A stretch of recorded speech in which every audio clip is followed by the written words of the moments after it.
C'est une très grande joie de nous retrouver encore avec des abonnés avec lesquels nous avons atteint une barre de 48. En tout cas, que Dieu vous bénisse. Nous encourageons ceux qui ne sont pas encore abonnés de s'abonner en cliquant sur la cloche de notification pour ne pas manquer d'autres vidéos. Aujourd'hui, nous allons partager encore un autre message intitulé « Annulation des malédictions familiales inconnues ». Nous nous retrouvons bientôt.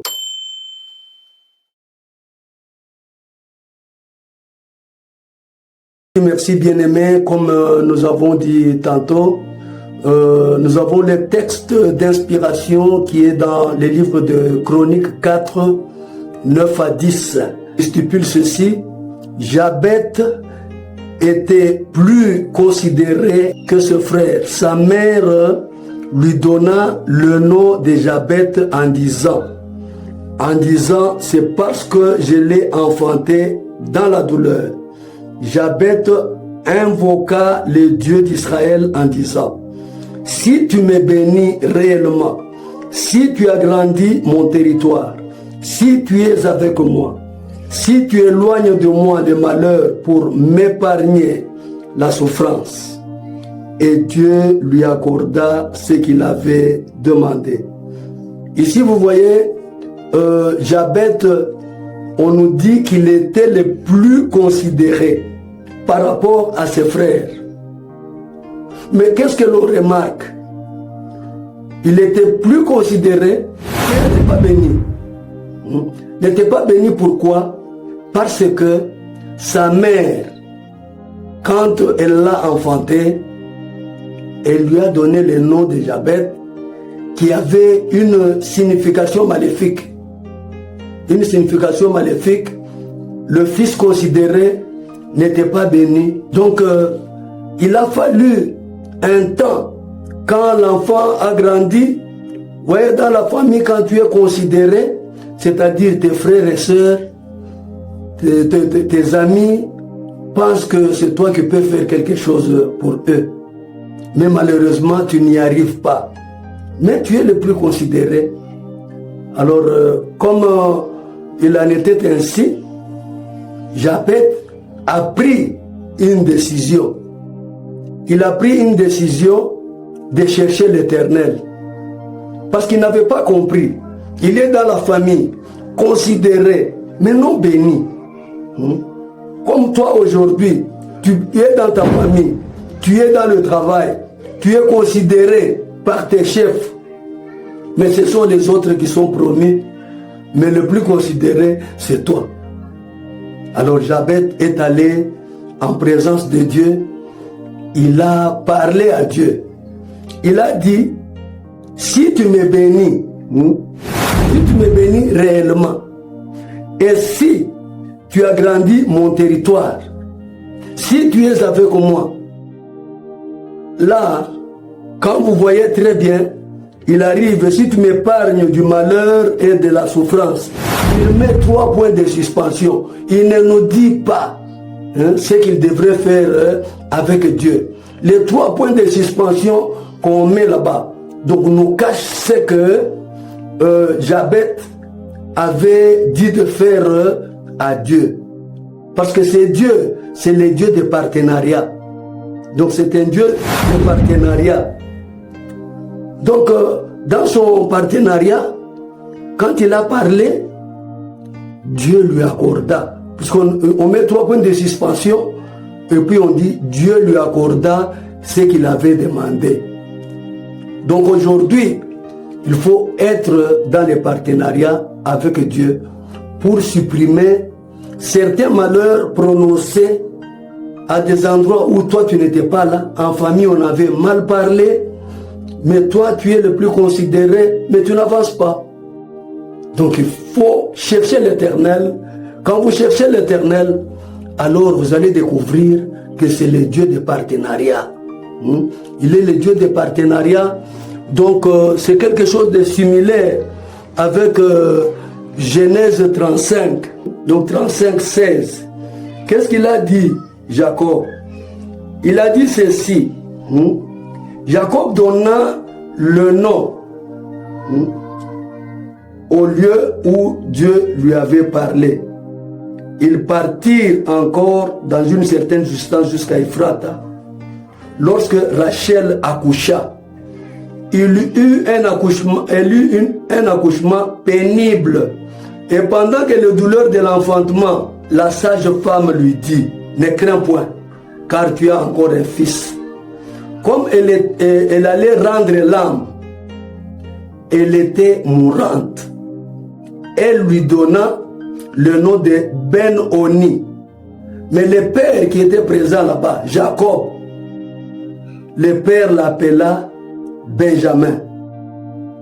Rachel mourut et fut enterrée sur le chemin d'Ephrata, qui est Bethléem. Jacob éleva un monument sur son sépulcre, et c'est le monument de sépulcre de Rachel qui existe encore aujourd'hui.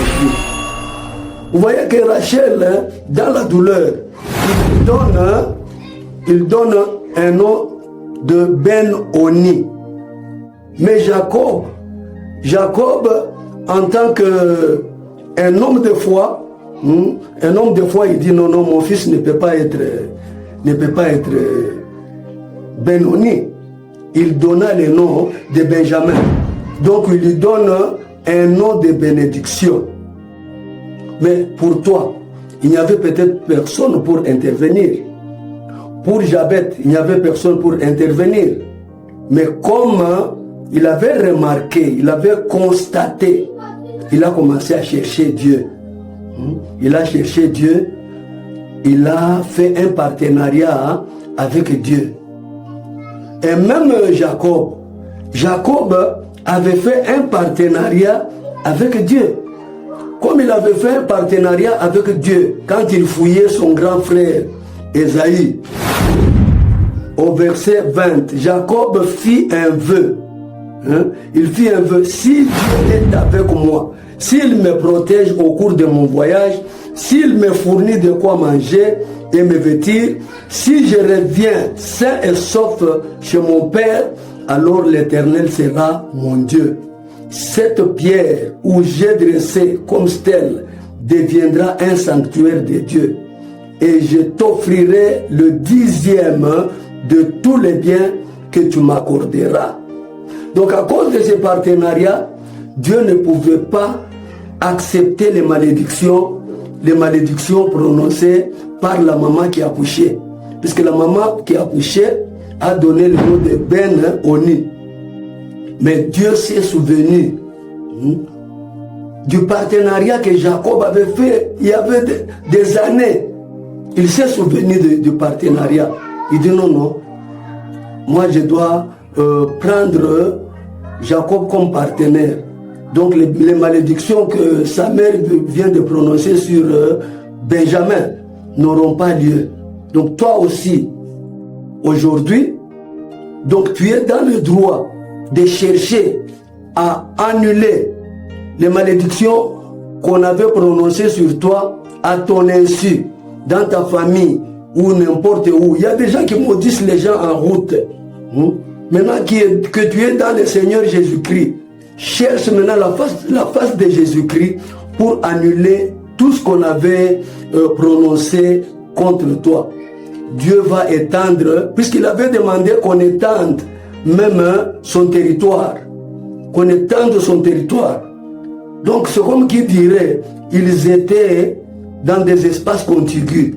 Aujourd'hui, vous pouvez être dans un quartier, ton grand-père était dans cette maison-là, ton père dans cette maison-là, toi dans cette maison-là, vous vous remplissez, et même vous et vos femmes dans cette maison-là. Donc le territoire est petit.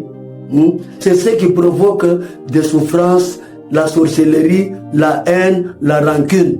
Pour éviter ça, dans les partenariats, il a dit, étends mon territoire. Donc aujourd'hui, toi aussi, tu peux étendre ton territoire en quittant les malédictions qu'on avait prononcées sur toi. Donc tu dois avoir un chez toi. Tu dois aller loin. Tu dois t'étendre.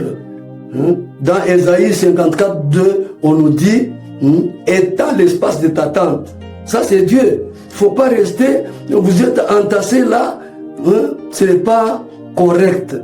Donc aujourd'hui, le Dieu dont nous vous enseignons, c'est un Dieu partenaire. Donc avec les partenariats avec Dieu, Dieu va accepter et va annuler les souffrances qui viennent de l'inconnu. Les souffrances qui viennent, les malheurs qui vous atteignent alors que vous n'étiez pas là quand on avait prononcé. Donc vous serez vraiment bénis et pourtant vous êtes considérés mais non bénis. Mais aujourd'hui, ce soir, pendant que je te parle, je sais, je suis sûr que les malédictions tombent au nom de Jésus. Ça tombe, je te dis, tu me regardes, je te dis avec confiance, ça tombe aujourd'hui parce que tu vas faire le partenariat avec ce Dieu. Je prie pour toi, sois confiant. Éternel Dieu des armées, merci pour ce message que nous avons partagé avec ton peuple. Élimine au nom de Jésus leur malheur, leur souffrance, étends leur territoire au nom de Jésus de Nazareth. Amen.